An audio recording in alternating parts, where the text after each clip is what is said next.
DSL.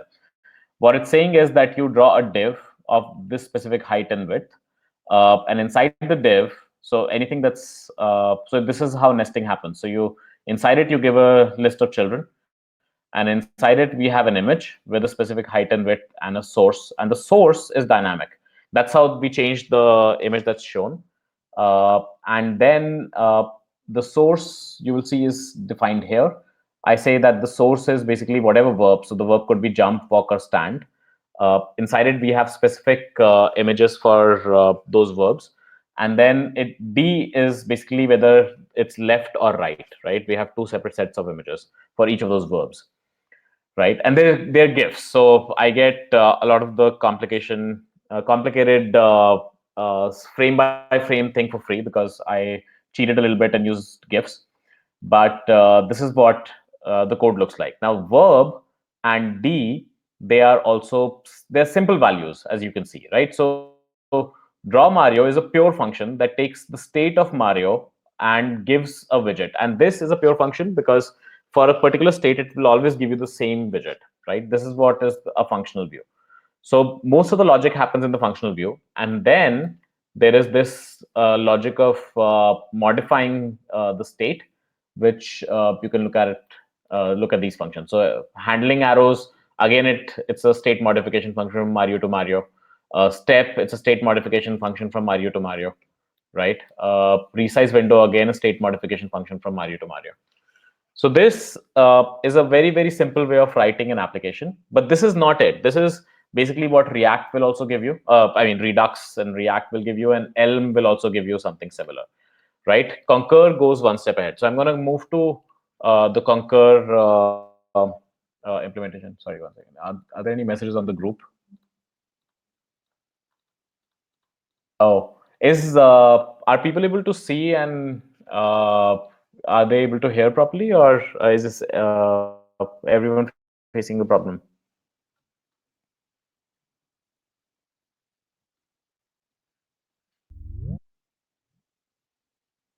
Okay, if it's not working for someone, I can try to be slower and keep things on screen longer. And if there's something that you missed, feel free to ask me to repeat it. I think that should be fine because we're going to take it with audience questions, right? So please ask me questions and we'll let that direct the conversation. Okay, so let me show you some Concur specific examples. So I made this presentation itself in Concur. So this is basically React running with a library called Spectacle. Spectacle is a React library to make presentations, and I ported it to Concur. Not ported, I've created bindings for Concur for that. So this is, I want to show you how it's scalable, right? So let's say you wanted to show a simple button, right? The button doesn't do anything when you click it. One of the philosophies of Concur is that simple things should be really simple, just as simple as the actual task is, but complex things should also be possible. And the complexity of the code should increase linearly with complexity of the UI, right? It should not be that you have a slightly complex UI for a specific case and your code has to change drastically, or your code becomes 5 times the size, right? That should never happen. So it should be a linear progression, and it should be a predictable progression. So you should be able to estimate that, how complex is this UI and how much code and effort it would take to build it, right? So I'm going to show you how it's linear, and that's why I call it a scalable functional user interface. So how much code do you think it would take to create a widget that just is a button? If the button is clickable, but it doesn't do anything. So for Concur is just one line of text, right? And it's this line of code is very meaningful, right? All of this is needed.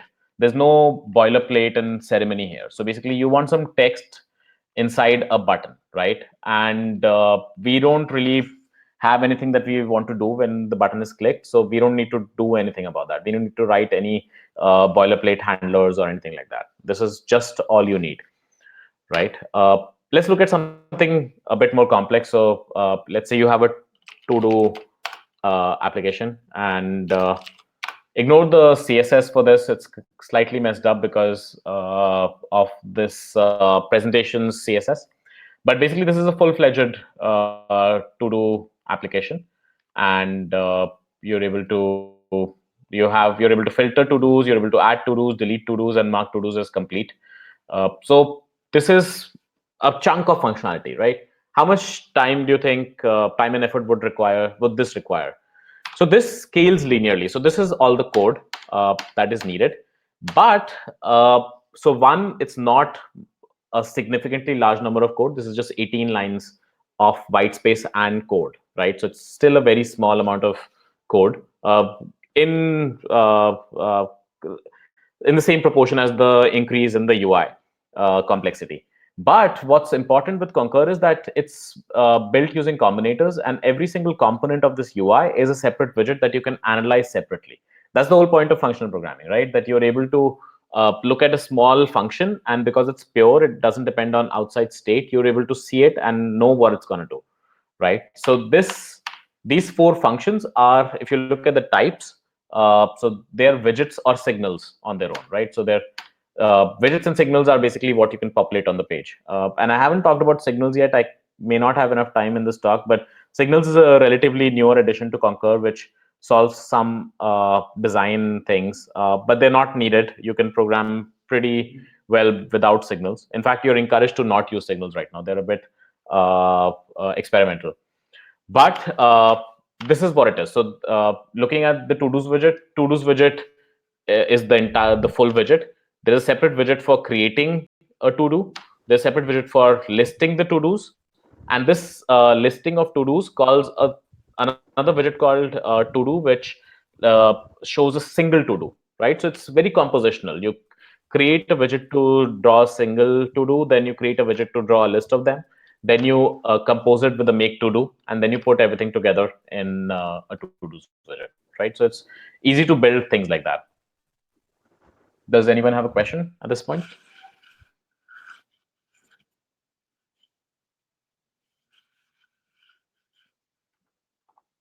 Nope. I hope I'm not going too fast, especially for people who are completely unawares of what Concur is. Uh, if that is the case, if you'd like me to explain something like very basic, please tell me. I'll be happy to do that. So this right now is pure script code, not Haskell code, but they're very similar, right? So the way you can see that it's pure script code is because it says array string instead of the list syntax that Haskell uses. And the fact that it doesn't need a dollar. Yeah, the Haskell code will be exactly the same with some minor changes, mostly because some things are incompatible, but it's exactly the same. Yes. Okay, so I'm going to move on. Okay, so I showed you how to put one button on the page. Let me show you how to put multiple buttons on the page, right? So if putting one button on the page was one line, putting two should be just two lines, right? Putting them together, and it's really that, right? So it's two lines, you put them together and you wrap it in a div, right? So it's a DSL for HTML, but the elements are allowed to be interactive, right? So, and they all plumb together nicely. So a button that does something can be composed with another button that does something, and you can put them all inside a div, and there is no other plumbing required. They come when you have a widget, that widget's plumbing has already been done, right? So if you have a widget, you just need to compose it. I didn't want to have wires and all those kind of concepts where there's complexity, because that's what makes refactoring difficult. Like for example, here, if I wanted to change the order of the buttons, I can just delete one and put it at the end and it'll just work. Or if I wanted to move a button out of a div, it just works. You don't need to do anything special for that. Okay, so I'm showing that if you wanted to put them one above the other, then again, so you create a top level div, inside it you put two divs, and inside it you put two buttons. People who are not familiar with web development might find it funny, but this is how we do web development. If we wanted to there's a different structure for doing one on top of the other versus one besides the other. Uh, I mean, without CSS and all. So okay, so it's easy. It's just a web DSL. You just compose things together, just like HTML, right? How does event handling work? Let's say we wanted to have a button which has a click event handler, and when you click it, it changes, the entire button changes to text, right? So how much extra code do you think that would take? If you think about it, right, putting two buttons together is not that different from putting a button with an event handler that changes to text. When you put two buttons together on the page, you're putting together two things together in time, right? So that took two lines of code. Here we are putting, when you put buttons together, it's putting together things together in space. You have a web page, you put two buttons on it at the same time, and that's two lines of code. Now here we have, again, we're putting together two things, but they're composed in time. So you have a button, but at a point of time, you only see the button. We want to, when the button is done, which in Concur terms, it means that when it has an event happen, right? At that point, we want to switch to a text. So we're still composing a text and button together, but in time. So to do that, again, it's just two lines of code. You use the monadic do notation for this. You put a button followed by text. And monadic do notation is a time monad, right? So it says that uh, first show the button, and then you will see that we have an extra on click annotation here. This is not an annotation. This is a list of all the events that the button should handle. And other attributes. There could be other attributes as well. So on click, it will just move on to the next widget. This is what is called composition in time, and it's very intuitive once you start using it. So it's very easy to understand what's happening here. You show a button, when the on click event fires, you show some text, right? So that's easy. And again, two lines. Now, if we wanted to have something where, let's say, how complicated would it be if I had a restart button at the end, right? So you can start the flow any number of times, right? Again, we've added just another button, and then there is a flow thing that goes to the top again and says that restart the entire widget, right? How much more complex would that be? So this thing is again three lines of text, right? So three lines of code. We have a combinator called forever, and this is a general purpose monadic combinator. Because we're using a monadic interface, so forever we get for free. We don't have to implement it ourselves. And we are saying that we have a button. This thing didn't change from the previous thing. Then we want to show two things instead of one. So we have some text and we have some button. We have a button called restart, and we wrap it inside a div, because if you want to put two things together, but below the button above, then we have to wrap it in another div. So it's a complexity of HTML. Uh, but then where is the thing that says now restart, right? So what happens is that every time an event fires in a particular event, widget, it has the effect of deleting that widget and moving on, right? And because of forever, when this last widget is done, when the event is fired, it goes back to the beginning of this and again starts with the button, right? So these composition operators work really well. And now at this point, you can think of uh, how it just aligns with your mental model of how you want UIs to behave. So when we learn programming, we learn text-based programming, right? So I mean console-based programming. So we can, for example, print stuff to the screen, and we can get user input as a string, and we can process that and print something else to the screen, and so on, right? And that is very easy. That just makes sense. But when you move on to GUI programming, at that point you get into all these complexities of event handling and multiple event handlers and things updating only a part of the page and not the other parts of the page, and it becomes a lot more complicated. So Concur is a way to bring back that simplicity and that flow of thought, right? You understand what the flow is going to be, and you just code it as is. You don't need to then convert it to another model how things should behave. Like if for the same thing, if I had to do it in Elm or React with Redux or whatever, right? To think of any system or FRP, right?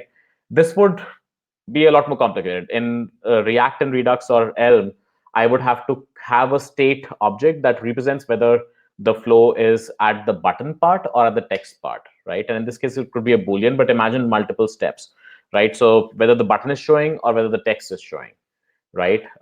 Which means whether the button has been clicked or not. And then I have to handle those cases and have lots of if conditions. And the code becomes a lot bigger and it feels very boilerplatey.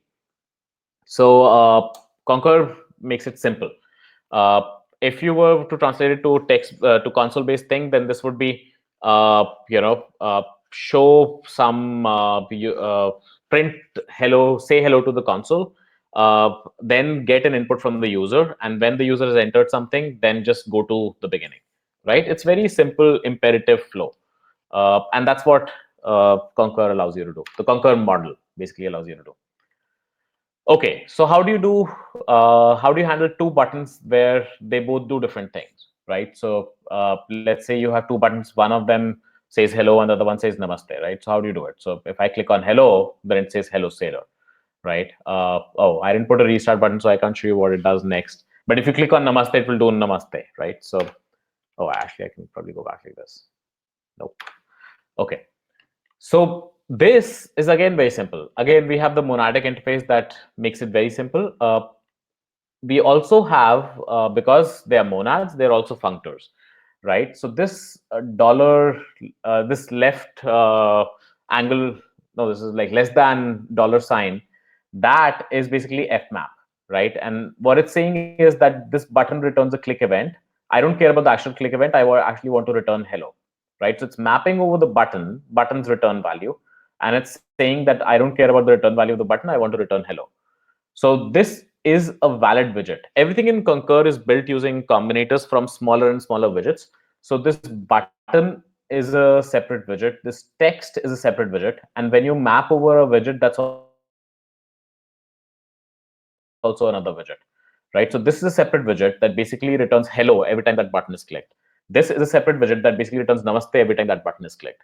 You can put them together in a div like this. And now, because we put them together using layout combinators, so this is conversation in space, right? So we both of these buttons will be visible at the same time. And then depending on which one is clicked, the output of this entire widget is going to be the greeting that we want to display, where it's going to be the hello or namaste. And then we can just go ahead and display it, right? Show it as text. So again, more complicated event handling is also not a lot of code, right? The plumbing is a lot easier than you would have in other cases. Okay, so what about multiple events on the same button? For example, we wanted here, oh, I'm not sure. Oh yeah, so there's a, so you see the button turning blue, right? So there's a click, and then there is an actual, I'm actually not sure what I'm doing here. Let's see the code. So, no, this is the same thing. Yeah, that's just CSS. Okay. And finally, oh, so there's a question on chat. So Concur is not just a Haskell library; it's also a pure script library. I basically ported Concur to a bunch of different systems. So it started off as a Haskell library. It's also in pure script, and so what this is running is Concur on the client side in the browser, not on any server, in pure script. So basically, it's Concur pure script running inside the web browser, compiled to JavaScript. So this is all Concur. So, okay. So finally, I wanted to show that the Concur model is generic. So it's not, so it's simpler and it's strictly more powerful, right? Especially it's more powerful than Elm, right? And the way to show it is that, okay, I'm going to directly go to the code first.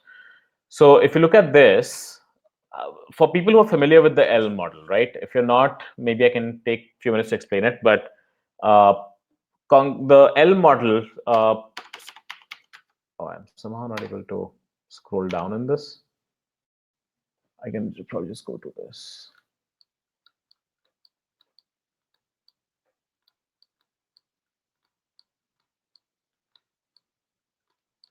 Yeah. So this is what the code looks like here. Okay. And what the L model does is that it has the state type, which here is a form. Then it has an action type. So this action type is basically like the return value of a widget, right? So it has an action data type.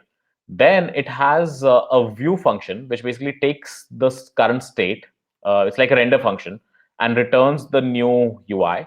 So this part is like Elm's view function.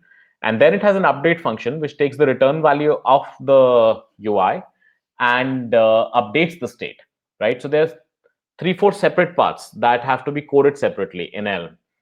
And they don't compose very well. But because we have this monadic interface in Concur, everything flows very nicely. And I'll show you how it has other benefits. So let me just increase the font size a little bit here. Yeah. So you again create a data type for the state. You create a data type for the action. And then, because what you want to do is wait for an event from the user interface and then process the event. So this is composition in time, right? So you can put that together in one function. So you have one function that basically waits for an event. When the event comes, it takes its return value, updates the state, right? And then here is a recursive call to itself, right? So you basically call form widget again at this point, which is the same thing as doing forever. The code with forever that I'd shown. Here it's saying just restart the entire widget with form. So this entire thing is self-contained, right? You don't need to create three separate functions and then plumb them together using some magic functions. So Elm gives you this magic app function, which takes a view function and an update function and an action data type and state and all those things, and a render function, and puts the app together for you. In Concur, everything's explicit. It's very clear to see that this is a user interface element that returns some value, and then we process the value, and then we call the user interface again with the updated state, right? So Concur makes it explicit, which is always good. Another benefit of this is that when we are so this is a form component that has name and remember me as a checkbox. So this action type is not needed outside this module.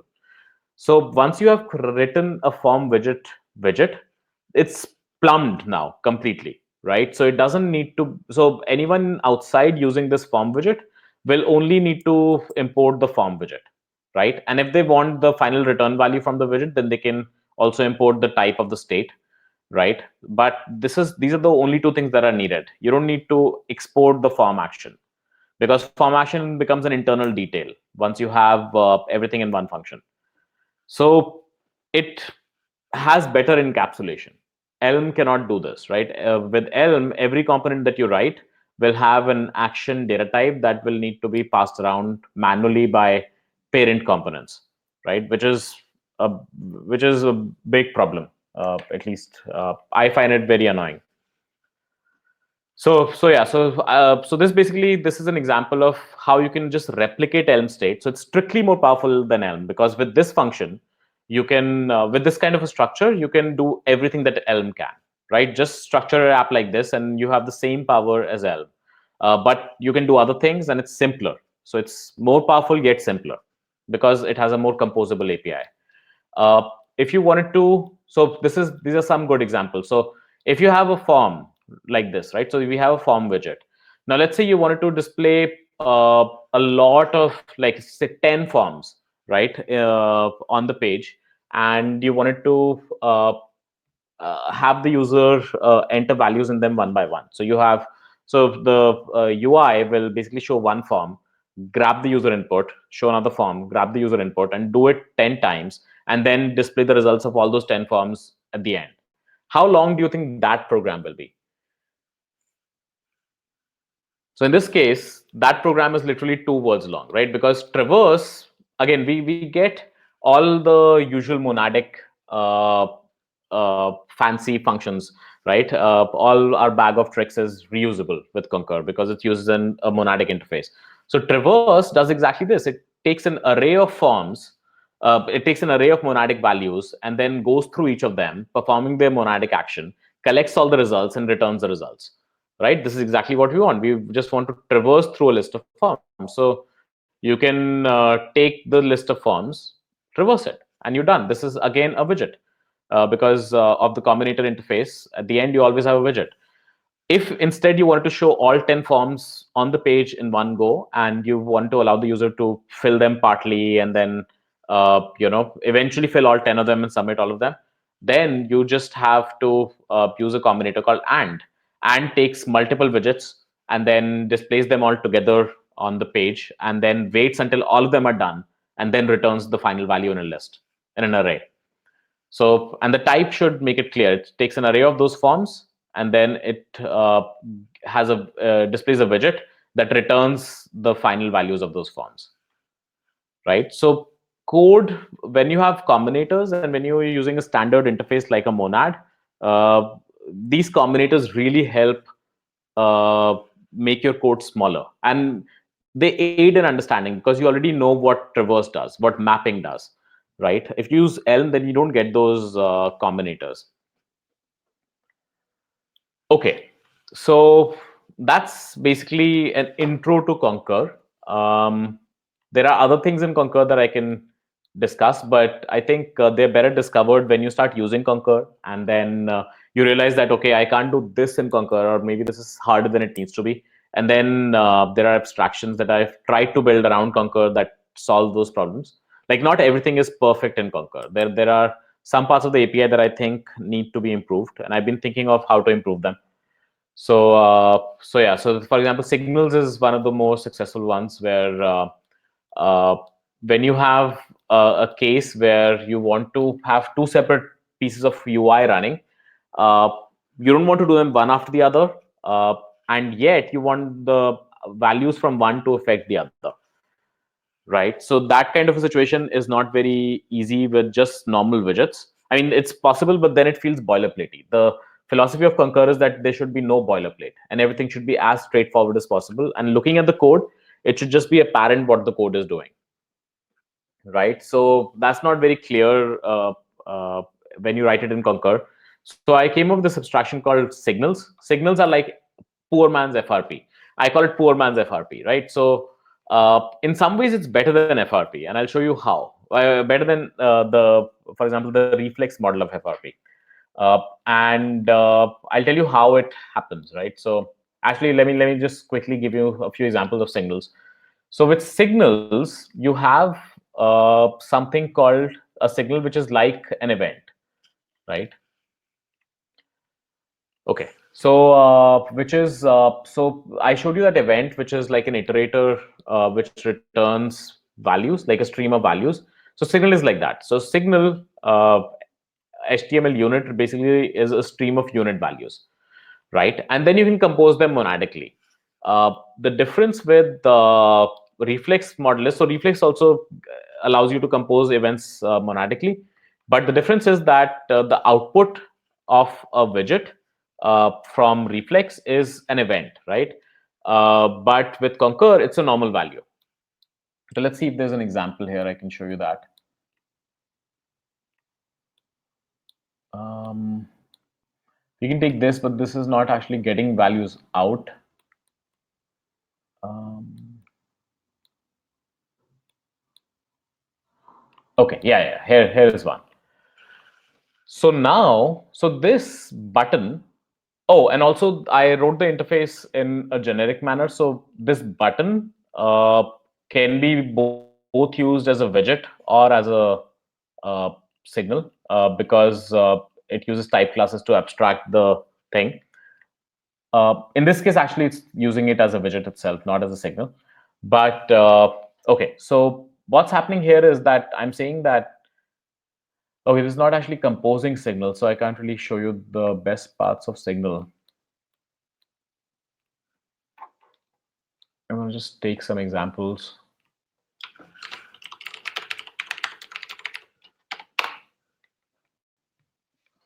from here.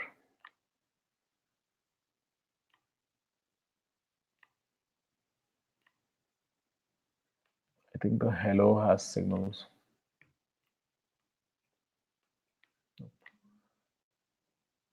signals. Okay. All right. So, okay. So let's look at this. I'm gonna make it larger. So here we have a signal that displays something, right? And then, so there are two separate signals here. I'm composing them monadically, and ignore this part. This is basically, so dyn is how you convert a signal to a widget, and loop is because I need to loop over this, right? And there's a problem with signals, which I'm going to tell you, which is why we need these looping combinators. But effectively, what we're doing is that we have a signal here and we have a signal here, and we're composing it together. The difference is that the output of this signal, so display doesn't return anything, but clicks is a signal HTML int. So the output of this clicks signal is an integer instead of being an event integer. So if I had to do some more stuff alongside this, I could have just taken the current value as an integer and then done normal integer operations with it. So you never get into a situation where you have an event of integer and then you're mapping over it and then doing this join, the nested join thing. Uh, so that becomes a problem with reflex, right? But with Concur, because it returns a simple value, not an event, these signals are easier to work with, right? Uh, One complication with signals is that it doesn't, like, PureScript doesn't have monad fix. It doesn't have a good way of doing. It doesn't have a good notation for monad fix. It does have monad fix as a class. So I have these looping combinators, which basically help me do those things, and they work fairly well. So here, this is, loop s basically takes a signal. It takes an initial value of a signal and a value to signal function, and then it will run that signal with that initial value, get the output, and then feed it back in. So it basically keeps on looping, right? So it's an infinite loop. And I have a bunch of these looping combinators that you can use. So it's still all combinators. Um, Another cool thing that came out of Concur's model is this kind of a signature. You will see this a lot when you start working with Concur, where you have a for all A, it returns a widget of A. This is a signal. This is basically an indication that this widget never ends. Because if you look at it, it's saying that it can return anything you want, right? So for all A, it can return A. So for example, if you wanted to get an integer out of this, you can just get it. You can just run it and get an integer out. So basically, what this means is that this widget will never end. And those are basically display only widgets, but the display could be interactive. Just that at some point you have to loop or you have to end up in a text element that cannot be interacted with, right? Basically, the interaction should never end, right? And the widget should always be on the page. So when you have a widget like this, the type is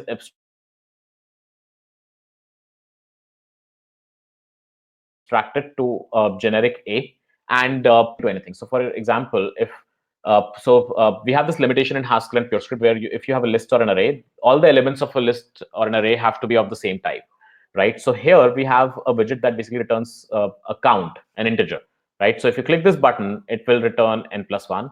If you click the other button, it will return n-1 because this is like an up-down counter. But if I wanted to show something else alongside, uh, that won't return a count, right? Because the count can only be returned by these two buttons. So then if that widget that I want to populate alongside on the page, if that is a display only widget or something where the effects are contained, it raises an event and then handles itself, like in this case. Uh, when that happens, then you can just populate it. Then the type is for all A widget A, and then you can populate it anywhere, right? So I could have added a display only widget to this line and it would still type check. So either it has to have the exact type integer, or it has to have a generic type for all A, right? And it works. So that turned out to be a good coincidence that we are not constrained by the fact that we're using lists. It just works.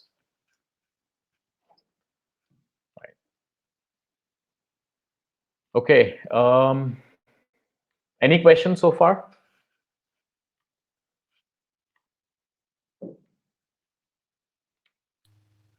Anupam, Yeah.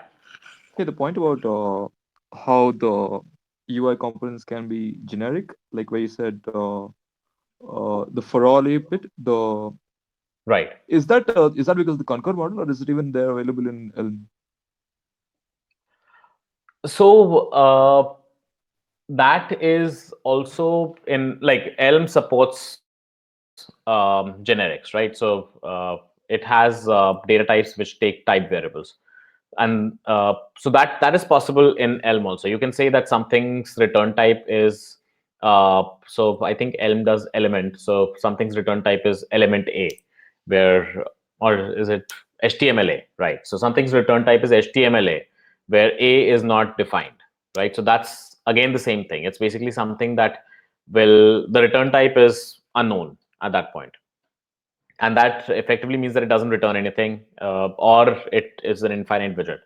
But with Concur's model, it works out better because Concur has a bunch of different moving parts. So it has attributes, it has nested widgets, and it has widgets composed using the monadic interface in time, right? So all of those are aliased together because uh, it it basically forces you to give all of them the same type, and that turns out to be more liberating than constraining, right? It turns out that that prevents a bunch of bugs. So the same. So to answer your question specifically, the same thing is present in Elm also, but Concur uses it better because it uses it for a bunch of different things. But yeah, a similar thing is possible in Elm also. Okay, so Apurva has asked, what are the disadvantages of Concur? One of the biggest disadvantages of Concur is that it's experimental. It's just me usually working on the Concur libraries for Haskell and ProScript. So I would appreciate help, like people working on it and filing bugs and PRs or whatever. So I would be slightly jittery of using it in a production environment because things might break. They should not. It's a very small code base, but they might break. It also doesn't have great performance right now because the implementation is a bit naive. Like I went for the theoretical implementation rather than a performant one, right? So I could do a lot of things with threads and mvars and tvars and whatever, and make it more performant and cache things. But I haven't done that so far, and the performance is okay. Like for user interfaces, it works fine. I built user interfaces with it, and they'll just work instantaneously, right? So it's acceptable right now, but it could be better. And the design wise, one of the disadvantages of Concur is what we discussed signals for. Basically, if you want to put, and this is one of the biggest limitations of Concur that I've tried to solve with a bunch of different things. But if you want to put two separate pieces of UI on the page at the same time, but the state of one depends on the state of the other, there is not a good abstraction for that, right? You can work around that using some uh, things, some tools that Concur itself provides, or you can hack around it by having like a global state or something. So you can always fall back to what other libraries do. And this is a problem for all libraries, right? So you can always fall back. Like the worst that can happen with Concur is that you have to use the Elm architecture, right? So when I say problem, it's still better than the Elm architecture or React model or Redux model, but by its own high standards, it's a problem, right? So you have to use some boilerplate, and it's not as clean as it needs to be. So for that, we have a bunch of different attempts, like signals. Then there is something called wire. Okay, so wire is here. I can show you that. So here, I wanted to have multiple counters uh, using same state. And this is an example of wires, but wires have their own drawbacks. Uh, Wires use lens-based updates and view functions. So that was interesting that that fit in. Signals use comonads, and Phil Freeman's paper on comonadic user interfaces came out, and I was trying to see if this matches that model at all. And I still haven't been able to figure out if there is a better way of doing those things.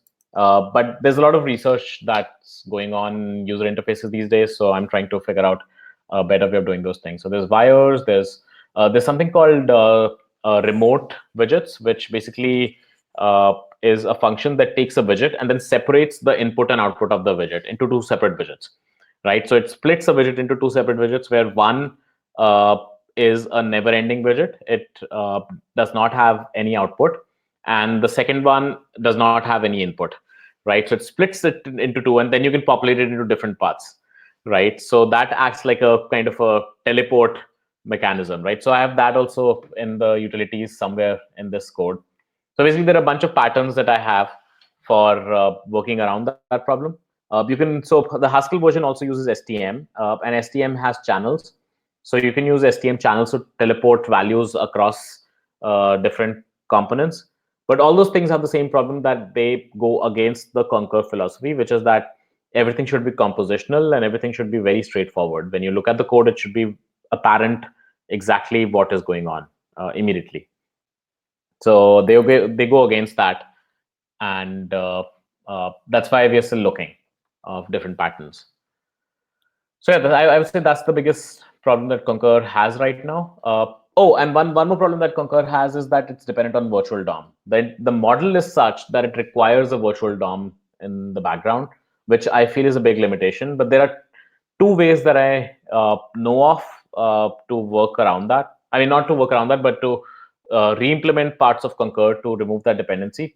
One is to have a Svelte-like model where you have the interactions basically compiled down to JavaScript, right? So you don't, uh, so you code in a manner that looks like you're updating the entire DOM, but it then gets compiled down to specific surgical updates on the UI, right? So if you want to just change the text of an element, then it will compile down to a function that changes just the text and not do the whole DOM diffing, patching, that kind of a thing. And the other model is again a unique thing that I came up with called, I call it Doom, right? So I create this thing called Concur Doom. I don't know if I have it somewhere. Let me just show you that. So Concur React. Okay, yeah, Concur Doom. So this is a model where I envision that instead of using virtual DOM, does anyone want me to explain virtual DOM? Like, what is virtual DOM and how does it work and what's the problem with it? Virtual DOM is used by both Elm and React.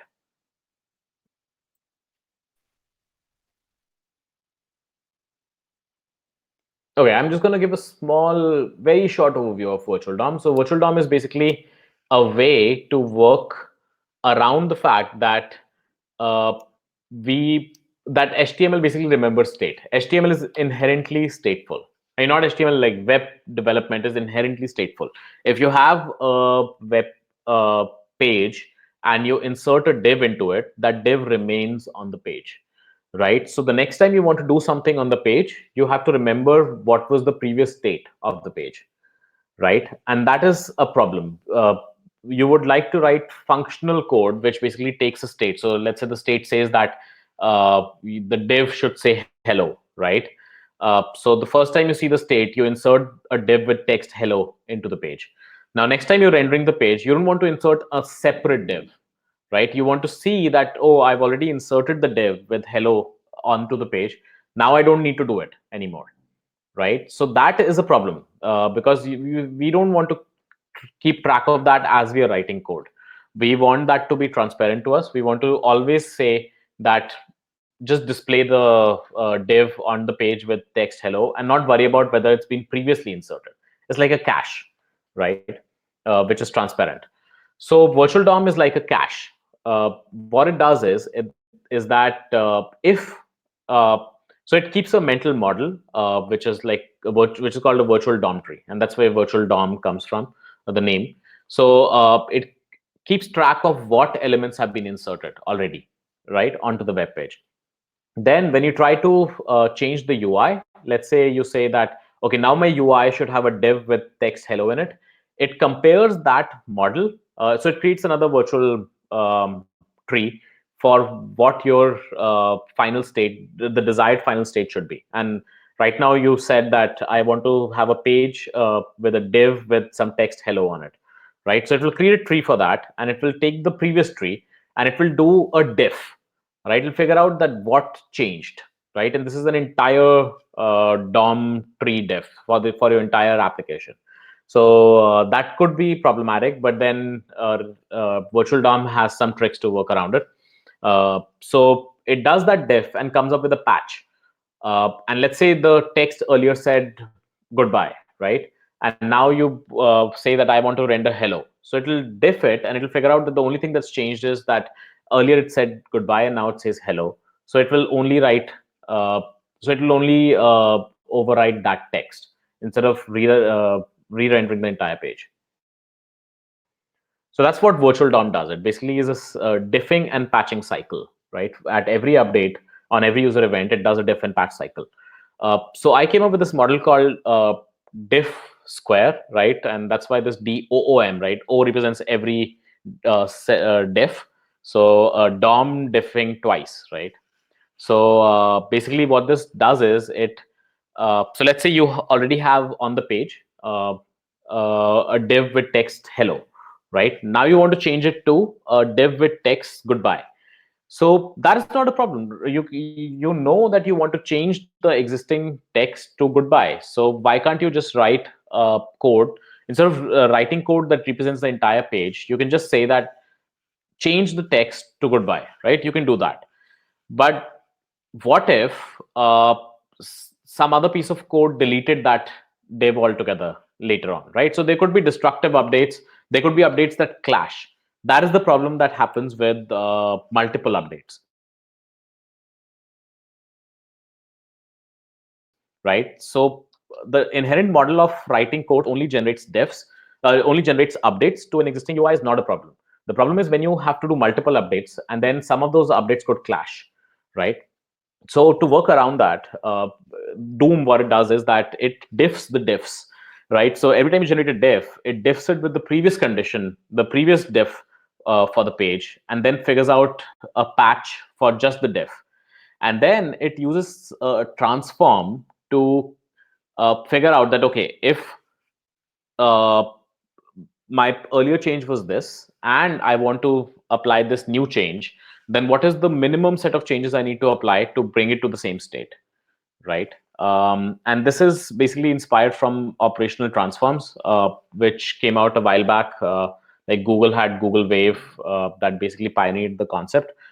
Anytime you have shared editors, uh, you need to do operational transforms or something like that. Basically, it says that if A made a change on the page and B also made a concurrent change on the page and they conflict, then you need to transform one change to be, it's basically rebasing. So you need to rebase one A's change to be on top of B's change, right? And once you've rebased A's change like that, then you can just apply them sequentially. So you apply B's change and then A's change on top of that, right? So Doom does something similar. I'm not sure what is CRDTS. I'm not aware of that. So someone on chat has pinged CRDTS, CRDT. Yeah, this is basically operational transforms. Yeah, I forget the full form of that, but that's basically operational transforms. What I'm describing. Con- Conflict free something data types. Right. That's exactly what it is. Okay, okay. Right. So so that's where the idea came from. Like it started with operational transforms, and then a bunch of things grew around it. So yeah, CRDT is basically that, and this is like a variant of that. So Doom is a variant of that, and so the model is that Concur, instead of generating full UIs, it will generate diffs, and then the backend will diff it against each other and do the precise updates that are needed. That should improve performance by quite a lot, especially when things happen where the previous update makes the new update unnecessary. For example, if you want to change the text of a div, but that div was deleted by a previous update, right? So then you don't need to do anything. The work is already done, because the end result of that will be that you changed the text and then deleted it, right? So it's the same as deleting it, right? So a lot of those updates can just be removed from the cycle. So you save quite a bit of performance work from that, and basically it's better for performance like that. So this experiment started a while back, like 3 years ago, right? And but I haven't found a good API for that. I think that's the limitation that's preventing me from completing it. The model itself is pretty clear, but there are two limitations. One, this is based on Haskell. Uh, okay. So one, this is based on Haskell, and the Haskell version is slightly bit rotten right now because it uses GHCJS, and GHCJS underwent a massive redesign sometime around this time. So it basically got bit rotten, and I never had the courage to go ahead and learn how the new design works and then re-implement the entire thing. I mean, it probably won't be that much effort, but I just got involved with PureScript, and the PureScript version gives me all the same things that the Haskell version did, but better. So I never actually went around to updating the Haskell version. So that's why I haven't worked on Concur Doom, because it uses Haskell, and the Haskell version is a bit rotten right now. There is a Haskell version for React, which works okay, right? But then I think that also maybe slightly bit rotten at this point. At some point, I will probably port it to PureScript and then start working with it and probably complete it at that point.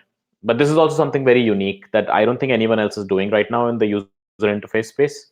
And this might turn out to be very useful. The other thing about Concur is that this is not a uh, a very difficult concept, and it's very easy to port. For example, if you want to port Reflex to a different backend, or to a different language, or to a different compiler, that would be a very, very painful thing, right? But Concur, the model is so simple that just given that model, you can, instead of porting it, you can just rewrite it in whatever system you want to rewrite it. And that's how we did it. Even for Haskell to PureScript, I just rewrote it, right? I did not try to take the Haskell code because it's just easier to do it. Yeah, so some people on the Telegram chat had asked me to create some sort of a design document on Concur so that porting becomes easier, but it's not really. I mean, I need to do it, but I'm not very familiar with the formal design specs when it comes to languages, right, and DSLs. So it would be nice if I would appreciate help with that, right? So Concur model, in my mind, is extremely simple. It doesn't really need precise specs, specifically because uh, it would be slightly different in every language, especially when you're talking about languages as different as PureScript versus JavaScript or Python, right? So yeah, so I would appreciate help. People who are familiar with formal specs and who are familiar with writing design documents. Uh, I would appreciate help with this.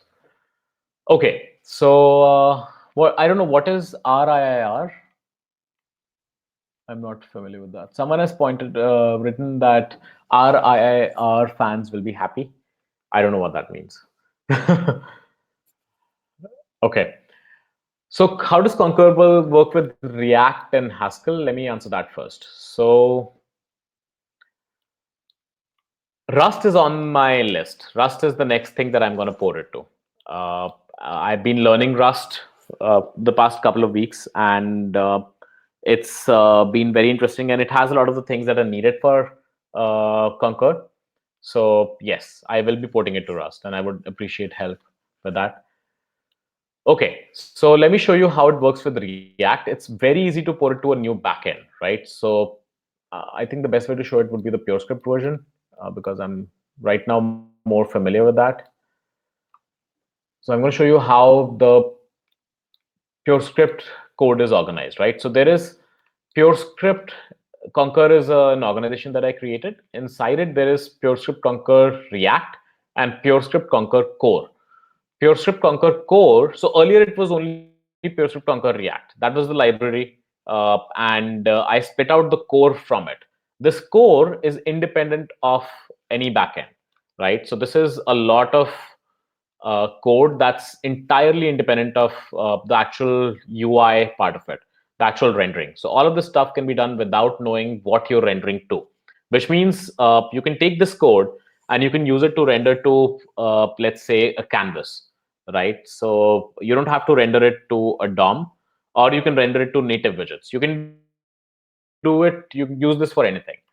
So a lot of the Concur code is completely independent of the rendering part. Then the React part, now this will look like a lot of code, but it's not. And I'm going to show you how.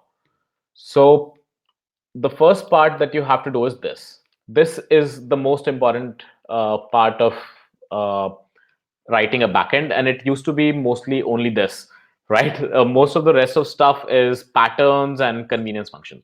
So literally, you only need a way to define the view, right? So you define a type which represents the view, right? And this is the view that you plug into Concur Core, right? All Concur Core data types, they basically take the type of the view as a parameter, and then you have a way to take a widget HTML and convert it to whatever your view that can be rendered onto the page is.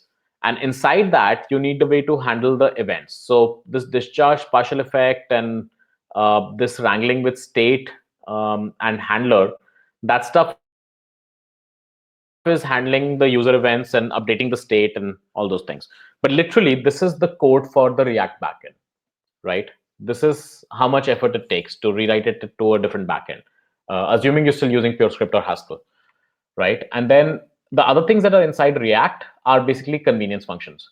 So you have a lot of different types of elements that you can create in HTML. And you can see that the implementation is mostly boilerplate, right? So L is the generic function that's provided by Concur Core. And I had to adapt it a little bit using this view adapter thing. So basically, this is also boilerplate because L is provided by Concur Core. And then you just use the um, this is just a whole bunch of code which is boilerplate, right? To create all these different types of elements that you can create. And then same with goes with props. Props is a little bit more because it has to handle events and regular React props. But after that, like all this stuff is just boilerplate, creating all the different types of properties that you can create, right? So it's all boilerplate. There is literally no complexity to it. I could have generated all this instead of writing it myself, right? And then there is the same stuff for SVG. Um, and then there is a run function, which is simple. It just is a convenience function that takes a widget and populates it onto the page, right? So it has some DOM manipulations. It's all pretty simple stuff. What is, yeah, and these are two widgets that I thought were common enough to use. So this is a text box that returns its value whenever you press enter, right? And this is the same thing, but with a submit button at the end. So all the major work is done by this simple function. This is it. So if you wanted to port it to a new backend, just go ahead. It's going to be really simple, right? And I can help you with that. And that's all React. Everything is provided by Concur. Okay. Should I talk about Concur replica?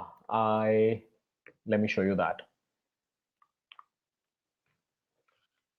So Concur Haskell is slightly bit rotten. Concur for Haskell, but there is a backend written for replica, right? So it's called Concur replica. It was created by Kamenarsky, and what this does is that it basically has a model like this, right? So this is again, this is exactly Concur, right? But one of the benefits of Concur is that your code looks the same no matter what backend you're using, right? So this exact piece of code will work on the React backend, for the virtual DOM backend, for this replica backend, and even for PureScript, right? Because PureScript 1 works also exactly the same way. And you can see that this is a conceptual widget, right? It's independent of details of exactly how it's populated and all those things. So again, this is a bunch of widgets wrapped inside divs, and so there's a div that has on-click handlers, and then inside in the middle we are showing the current count, right? And then we handle the output depending on whether the left counter was clicked or the right counter was clicked. We either do -1 or +1, and then we recurse, right? So it's pretty simple. So you just write code exactly the same way, and if you're using the replica backend instead of the virtual DOM or the other backend, then this will just work on the server. This will compile down to a Haskell binary, and when you run this, this will basically open a server that you can connect to, and it will show you the user interface. And every time there is a user event, it will send. It uses WebSockets, so it will send an event object to the server through the WebSocket, and then it will listen it'll wait for the new UI diff to come down, and then the diff will just be populated. And it's surprisingly fast, right? So I don't know if there is an example that's hosted. Let me see. Unison Code Explorer. Yeah, I think so. This is an explorer for Unison. Unison is a programming language uh, that was built on the JVM, I think, and it basically someone wrote a code explorer for that in Concur, right? And this uses a replica. So this, like, it works perfectly fine. Every time I click on it, it's sending uh, events back to the server and getting the UI updates, and you can see it just works fine because it uses WebSockets. So it doesn't have to create a new connection every time, and WebSockets are blazing fast for this kind of continuous communication, right? And it works really well. You can see that there's no lag anywhere. You won't feel the difference for most cases, right? And that works perfectly fine because then you can write in Haskell and not have to worry about GHCJS, and you can write perfectly normal user interfaces. Yeah, so this is Unison Code Explorer. It's pretty cool. Let's try typing something. So I've never actually used Unison, so I don't know what functions are available, but there's like float something. So let's try searching for float. So you can see all this was done on the server, right? So this string was sent to the server. It got back. It basically uh, filtered the list and displayed it. And this is all server side, and it still works perfectly fine. Right, so you can try it out. It's on the Concur replica site. Okay, so yeah, so this is Concur replica. Yeah, if you're using Concur with Haskell, use Concur replica. I would not recommend using the React bindings because I wrote the React bindings, right? So I don't really maintain them. They're kind of hacky. Secondly, it uses an older version of GHCJS. Things have changed. I'm not sure if it will work with the latest version or not. But GHCJS is a very it's a moving target, and it takes a lot of time to keep up with it. So I just stopped doing it, and I just mostly work with the PureScript version now. So most of the development with Concur and Haskell happens with the replica backend, right? Which is this. Let me also show you the PureScripts, the Concur static, again by the same person. Yeah, here.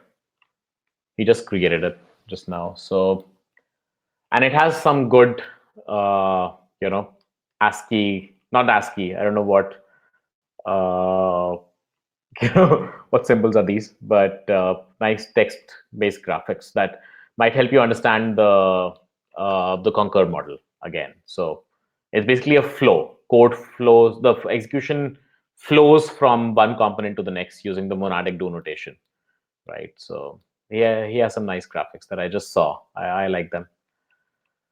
So yeah, so this is what it is. You should try it out. But basically what it allows you to do is, again, write similar code. You can see that this looks exactly the same as it does in other backends, right? So you write the same kind of code, and this will compile it down to JavaScript, right? Very static JavaScript. So yeah, so that's the good part about that's a very good thing about the Concur model, that it's very flexible. The implementation could be anything, and you can come to the same API, right? And it works really well. Oh, and let me show you that. The project that I was working on over this weekend, UI. Yeah. I just started working on this project this weekend, which is basically a port of Elm UI to Concur, right? And basically, it builds a layout layer on top of Concur widgets, right? So this is like an add-on API to Concur. And what it allows you to do is that there's separate there are separate combinators and attributes for layout, and then you embed and these layouts, they behave in a very predictable manner, and then you embed widgets in them. So basically the entire UI behaves in a predictable manner when it comes to layout, right? So here is an example, right? So uh, the way it works is that there is this element. Oh, let me make the size bigger. So there is an element layout function that takes a different data type called an element, and it takes an element and converts it to a widget, right? So element is the layout language. So this stuff is basically written in the element based layout language, and then you pass it a widget that you lift into the element, right? And this API is a little bit janky. I literally just ported it as is. Like the quickest part to port LMUI to Concur.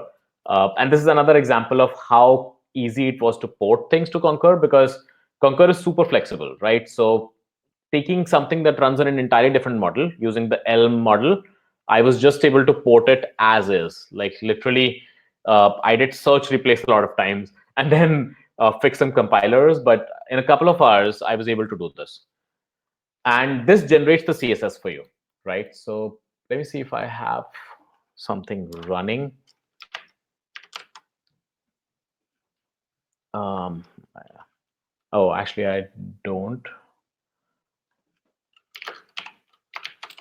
Let me quickly start something. But yes, so what this basically does is that it allows you to use these combinators like center vertically, and so this is center horizontally, center vertically, have some padding, have some spacing, and then this will generate the CSS for you.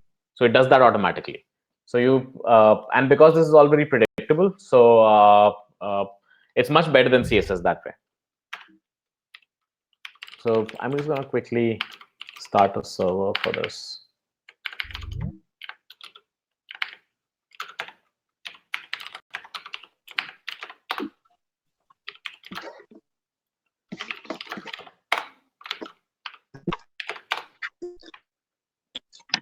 So the example doesn't work correctly right now. I don't know. I will have to debug some CSS, and because I haven't ported inputs to this model, but I can show you. So this is what it looks like. Oh, and Firefox has terrible debugging tools when it comes to layout. I wish it was better, but it's not. So if you look at this thing, right? So what it did is that those combinators added these classes. This is like Tailwind CSS, right? So it added these classes, and this could be converted actually to Tailwind, right? So instead of generating these, we could generate Tailwind also. But basically generated these classes, and then these classes have CSS which is composable attached to them, right? So these CSS rules were also generated by the code. So I don't actually have CSS style sheets included in the application, right? So you just write code and it injects the right amount of CSS into your application. And yeah, so it's trying to center it vertically, and then it has some spacing. I don't know why padding wasn't working, and the alignment isn't working properly. At some point, I did have it in the center of this page, but then something got messed up. So I'm still trying to debug those things. But this is what it makes possible, right? So let's go back to that. So this center is a combinator that basically takes a widget and applies some layout rules to it. And the layout rules are that it puts it in the center, and then it gets passed a padding and a spacing, and then it applies those padding and spacing to it, right? So it's just a combinator. With Concur, you build combinators. And then I have a widget here. This is my widget, this part of it, right? So I have a sample widget, which is just a button and some text. And I put two sliders next to it. Uh, One controls the padding and one controls the spacing. And the sliders are basically calling this slider function. And this is just an HTML5 slider, right? So it allows changing values. So it takes min, max, steps, and the current value, and it returns the new value. And it's a maybe because it could be an invalid value, right? So it can't be in HTML, but the code doesn't know that. So I haven't proved it to the code that this will always give me an integer. So that's why it's a maybe integer. And I can return zero if it's an invalid integer. So that would give me an integer.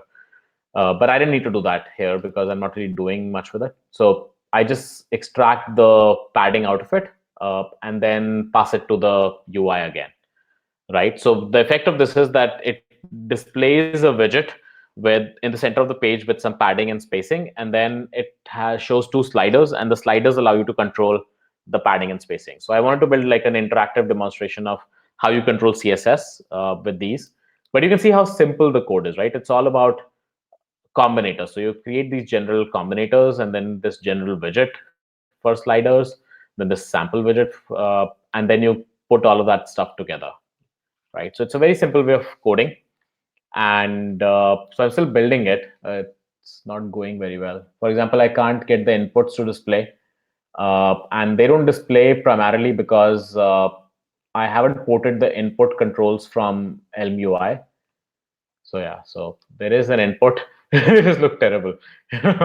But you can see how Concur handles the events, right? So here you can see that the value of this affects the value of this, right? So this 4848 will change as I'm moving it, right? So it's wired up correctly. It's just not working properly, right? So because of CSS issues and also because I haven't ported the inputs.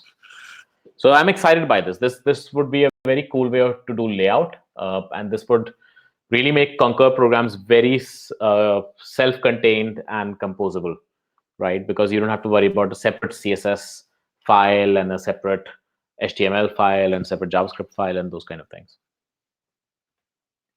So yeah, so that's all I wanted to show you. Um, any questions? Anything else you would like me to discuss? Comparisons with your favorite programming libraries or platforms. I make this claim, and no one has disputed me yet. Uh, but I make this claim that Concur is the best UI programming model for across any language, any platform, anywhere, right? So you can build UIs faster and with less boilerplate and with less bugs with Concur than with any other system ever, right? So I would love to see a counter example to that. So if anyone has some UI challenge, I would love Hello. to. Yes, Hello. Yeah, Apurva here. yes, Apurva. There was something called GTK GI declarative for Yes, Haskell. yeah, yeah, yeah. So, but this looks like it has even less boilerplate than that. So GTK GI is virtual DOM for GTK basically, right? So it's very low level. Yeah. It's something that I could build Concur on top of. As I said, you can just use any backend, right? So you could just build Concur on top of GTK GI and use it, and it will be very small amount of code, right? So if Okay. that's something that interests you, then that would be a great beginner project to just port Concur to GTK GI for native UIs, right? And that would be very helpful to me. The only reason why I haven't done it is because I'm not really working too much with Haskell Concur these days, and B, because I'm not familiar with GTK programming model at all, right? So I Well, I haven't may looked need at. to understand combinators first. Okay, yeah, but if you're working with it and you want a challenge, this might be a good project, right? And I'll be happy to help you out with it. Okay, sure. right? I've always wanted a native layer for Concur, right? Because Concur core is independent of rendering, right? So it could be used to write native apps, and then you just add a Concur GTK uh, library on top, and you can build native UIs with Concur. So that would be pretty cool. Okay. Okay, Apurva has another question on, is Elm plus Elm UI currently more stable than Concur plus Concur replica? I don't know about the status of Elm UI. One of the modules in Elm UI just doesn't work. Like there's a grid.elm file that came with it when I was porting it, and I couldn't figure out what the types were because somehow that code doesn't have type annotations, and it's very frustrating. And I was not trying to load it in an Elm interpreter, so I was just trying to mentally figure out what the types were, right? And I couldn't figure it out because things that are supposed to take one argument would in some other instance take another argument. And then I figured out that itself doesn't compile. I finally actually downloaded Elm to load it and actually see the types myself, and it turns out that that has errors, right? So there's no way to load that file. I don't think that file is used, so that doesn't fill me with confidence that it's very stable right now. It probably is a bit experimental. Concur replica is fairly stable. I mean, you can use it and it'll work fine. I don't think you'll face any problems. If you do, then I'm very happy to help people who are actually using Concur in actual production apps or even hobby apps. I'm very happy to help people out. So in case you face problems, I'll just ping me and I'll be happy to help you. Okay, so can you show an example of a dynamic widget like list and plus minus to add or delete widget? It's extremely simple, right? So uh, once you start writing code with Concur, you realize how simple things like that are, right? Do I have it open somewhere? Okay, I can just go like that. Paste it Concur. I don't know. Do I have a to-do example here? Let's see. To-do embassy, right? So, oh, but this uses signals. So I'm not sure if this is what you want. Fully editable tree also uses signals. You want something where you can add and delete stuff, but does not use signals, right? So,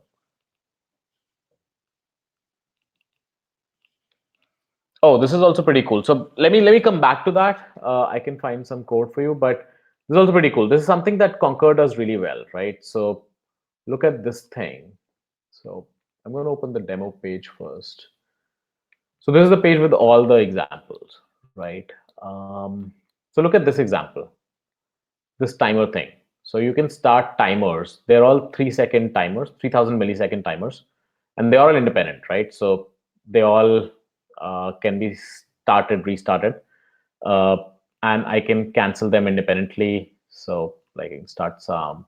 They're all independent of each other. If you had to do this in Elm, you would have to maintain the state of all these timers in your app, and then you would need to render it based on those, and it'll be a very problematic thing. But the code for this, no, but the code for this in Concur is just you take all those timers and you join them together. So let me see.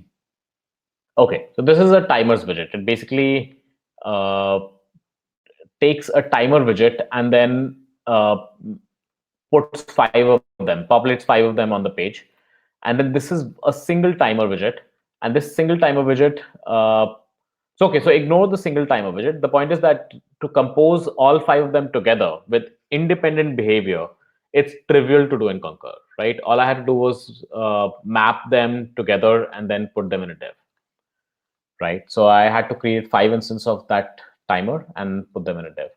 Another cool thing about this is that this thing, I don't know if this is working because of CORS issues. Not sure this works anymore. This used to work before Firefox added more restrictions on what you can call.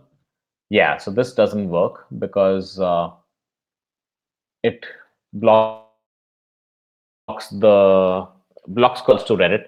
But basically, all of these have to show a loading indicator while you're fetching the post, right? So when I click on it, it should show a loading indicator, and then when the posts are fetched, it should show the actual posts, right? So this in Concur is turns out to be extremely trivial because Concur has this model where sorry, where is this? Yeah, this one. So Concur has this model where you can do two things in parallel, and one of those two things may not necessarily be a widget that you display on the page. It could be an Ajax call, for example, right? Ajax effects like Ajax and printing to the console are also widgets, right? So you can compose them just like normal widgets. So if you look at this one here, this one, right?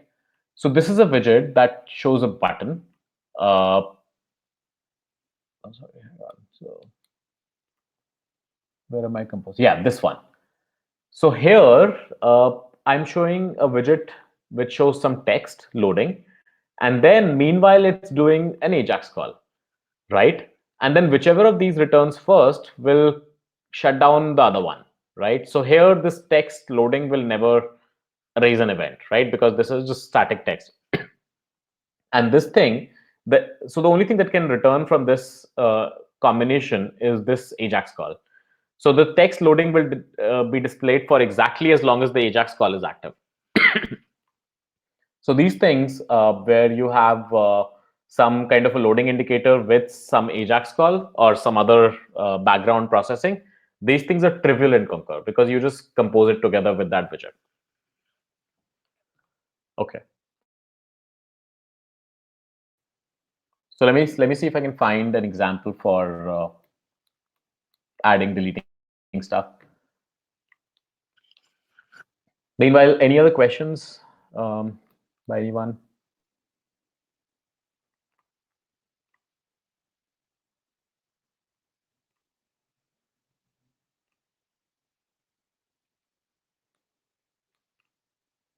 Yeah, I don't think there is a specific example for that without signals, but let me show you the signals example then, right? So, so look at this. This should be interesting. So this is something different from the to do MVC thing. This is uh, this widget. Yes, so it's an editable tree, right? So it starts off with these three nodes, but you can create new nodes as much as you want, right? So you can keep on creating new nodes inside it. You can edit the text, so you can edit things. You can delete things, and whenever you delete a node, all the children also get deleted. So I can delete this entire thing, or I can delete some child, and you know. So it's a completely editable tree. This thing is basically 30 lines of Concur, right? This completely editable tree. And it's so small because it's 30 lines of slightly compressed code. And also this has test code also of actually, populating it on the page. But the widget itself is like 30 lines. And this is what it does. So there is one widget uh, for an editable title. So it's a separate widget that shows you some text, and then you can double click on it. So here I'm saying show some text inside an H5. So it's a heading, and then on double click. So when I double click, it goes into this state where there is a text input which you can actually enter the text in. And there's a button which allows you to cancel the text input, right? And then if you actually edited it and you change the text, then we just recurse with the updated value. So this is a self-contained widget, right? That you can populate in different places. Then uh, Concur replica with Haskell cannot be used for creating offline applications because it's the opposite of offline application. This server only applications, right? So there is no client side functionality apart from just web socket communication. But if you want offline applications, then just use the virtual DOM backend or the React backend, right? Those will generate JavaScript effectively, right? So you don't need a server for those. Okay, so this is a pretty simple thing, right? And then how do we actually delete things? So let's see a deletion. So here we have the delete button that is in parallel to. So we show a title, we show a delete button, we show all the children, and we show a way to edit the children, right? So let's say what happens when you click on delete. When you click on delete, then this delete action gets returned, which we handle by just returning pure nothing. So effectively, while earlier we were displaying a tree, now that, and it's a subtree of the entire tree, so that entire thing becomes nothing, right? It's as simple as that. So we just return nothing, and the effectively the tree is deleted, and this tree is deleted from inside itself, right? So the tree deleted itself without knowing anything about the parents, right? And then the parent, which uses this tree view, is here. This thing has this oh, it's not here, let me see. Tree view tree. Oh, I must be doing it something somewhere here. Trying to see where am I combining the trees together. LMs. Oh, here. Yeah. So if a widget becomes nothing, then at that point I delete it, right? So this display list knows how to handle nothing children, right? So if a child becomes nothing, then just delete it from the list, right? So there's a separation of concerns here, right? And this is also a bit more complicated because I have to handle a bunch of cancels and deletes and some other, like you could have child elements inside that. You have to handle those complications. So this code is longer than it needs to be, and I think there might be a better way of writing this as well. But it's pretty simple. Like to delete it, just recursively call yourself with a null or blank value or something, right? Or if you have all the children in a list, when you delete it, you just delete it from the list and then call yourself with the updated list, right? So it's standard recursive programming, or using combinators you can use forever. That's how you do updation and deletion.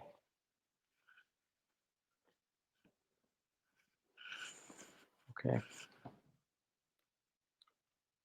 Yeah, so I encourage you to check out pure script version and the Haskell version of Concur. They're pretty cool. The Concur version for Python is also pretty cool. I have been meaning to play with it, but basically it allows you to write native UIs using Python, right? And this is Python, right? So the code looks very different. Like this is how the code looks like this, right? So it's the syntax is obviously different, but in spirit it's Concur, because what here you're saying is that this button, as you can see, there are no event handlers attached anywhere. So this button, when clicked, it basically returns the click event and then disappears, right? So that's the Concur model, right? And in Spirit, this uses Concur, right? And image UI is a library for immediate mode user interfaces, and immediate mode user interfaces are basically Concur's model, but that was originally applied only to native UIs, because when you are drawing stuff on a native, on a non-web medium, right? So if you're making a game, for example, or a 3D application, right? So it's standard to redisplay the entire screen on every frame, right? You re-render the entire screen on every frame. That's how native applications have been done, and they're fast enough to do that. Only when we went to the web and DOM and it became slow to re-render the entire screen, that's when we went to this retained model where we insert elements and remove elements, and they stay wherever we insert them, right? So then we move to this virtual DOM to get the same benefits of immediate mode, but inside a retained mode model. So because when you're writing native applications, you already have an immediate mode kind of system. Like image UI is like an immediate mode user interface library. So then you don't need virtual DOM. You just re-render everything, right? And that's pretty great. So native, like things like games and graphics and native interfaces are a perfect fit for the Concur model. Then you don't need virtual DOM, and you basically go at full speed. Let me show you how this looks in JavaScript. So in JavaScript, there are two things. One is the JavaScript API that I wrote, which is basically which uses async generators in JavaScript, right? So again, it's very simple. So it's very similar to the Concur thing, but obviously with a different syntax. So you forever. So again, you have combinators. Forever, you show a button, which when clicked, again, this is monadic do notation. So which when clicked shows this display, and then you have another button that can be restarted. Notice that there are no event handlers anywhere, and that there's a flow to it, right? So that is the Concur model. And then forever basically repeats this entire thing again and again, right? So yeah, so that is basically the line by line translation of the PureScript API to JavaScript API. But there are better APIs that are written by a bunch of people. So there is something called Flowponent. Let me see if I can find it.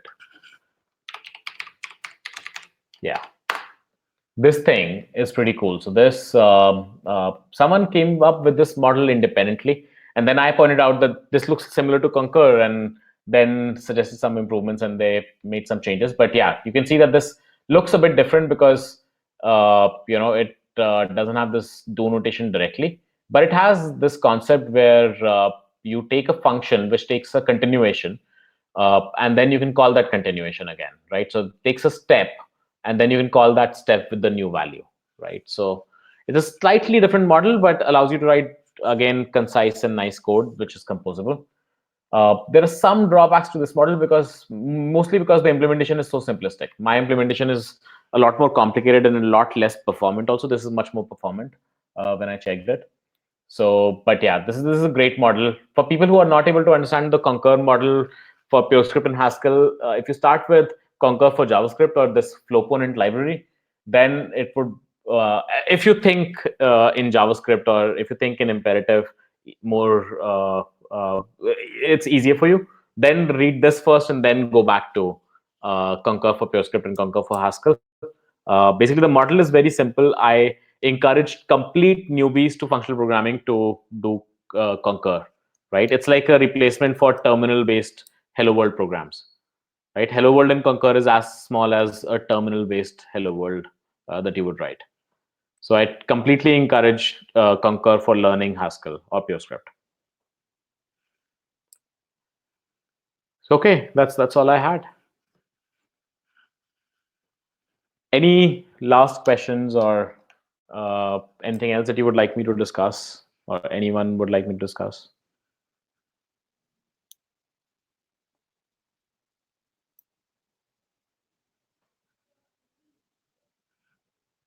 Nope. All right. I guess we can end the meetup. So thanks everyone for attending. And whoever is live streaming it, can you send me the link if that's gonna still be available after this ends? That would be interesting. Or share on the group. Okay, great. All right. Thanks everyone. Take care.